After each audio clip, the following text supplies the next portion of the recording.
Jeddah Kozhikode air India express വിമാനം തകരാറിലായതിനെ തുടർന്ന് കൊച്ചിയിൽ അടിയന്തര ലാൻഡിംഗ് നടത്തി. ലാൻഡിംഗ് ഗിയർ തകരാറിലായതും ടയറുകൾ പൊട്ടിയതുമാണ് കാരണം. 160 യാത്രക്കാരാണ് വിമാനത്തിലുണ്ടായിരുന്നത്. ഇവരെ പിന്നീട് ബസ് മാർഗം കരിപ്പൂരിലെത്തിച്ചു. അടിസ്ഥാന സൗകര്യങ്ങൾ ഒരുക്കാത്തതിൽ യാത്രക്കാരുടെ പ്രതിഷേധമുണ്ടായി. വിമാനത്തിന്റെ ടയർ പൊട്ടിയ ദൃശ്യങ്ങൾ മീഡിയ വണ്ണിന് ലഭിച്ചു.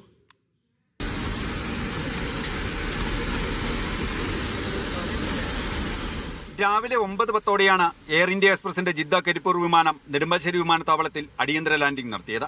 തുടർ പരിശോധനയിൽ 2 ടയറുകൾ പൊട്ടിയ നിലയിൽ കണ്ടെത്തി. ജിദ്ദയിൽ നിന്ന് പുറപ്പെടും മുന്നേ തകരാറുകൾ ഉണ്ടായിരുന്നെന്ന് യാത്രക്കാർ. പുറപ്പെട്ടു വിടുമ്പോൾ വണ്ടി ടേക്ക് ഓഫ് ചെയ്യുന്ന സമയത്ത് തന്നെ ഭയങ്കര ഒരു സൗണ്ട്, പടപടപടപടാൻ സൗണ്ട്. എന്തിന്റെ ഡിവൈഡറിന്റെ മുകളിൽ കൂടെ എന്തെങ്കിലും കയറി ഇറങ്ങിയിരിക്കുകയാണ് അത് സംഭവം. അപ്പം തന്നെ അത് പൊട്ടിയണോ അപ്പം നമ്മളൊന്നും അറിഞ്ഞില്ല, അങ്ങനെ പോവുകയും ചെയ്തു. അല്ല, അവിടുത്തെ ജിദ്ദയിൽ പോരുമ്പോൾ തന്നെ കുറഞ്ഞ സൗണ്ടും കാര്യങ്ങളൊക്കെ ഉണ്ടായിരുന്നു.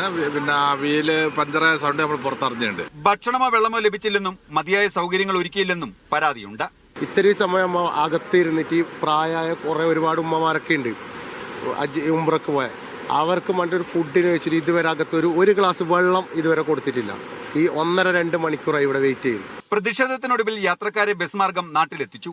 ജിദ്ദയിൽ റൺവേയിൽ കിടന്ന വസ്തുവിൽ തട്ടിയാണ് ടയറിന് കേടുപാടുകൾ സംഭവിച്ചതെന്നാണ് ഔദ്യോഗിക വിശദീകരണം. വിമാനത്തിന്റെ തകരാർ പരിഹരിക്കാനുള്ള നടപടികളും തുടങ്ങി.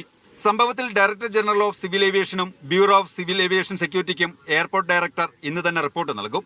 വിമാനം പുറപ്പെടും മുമ്പേ ജാഗ്രത കുറവുണ്ടായെന്നാണ് യാത്രക്കാരുടെ പരാതി.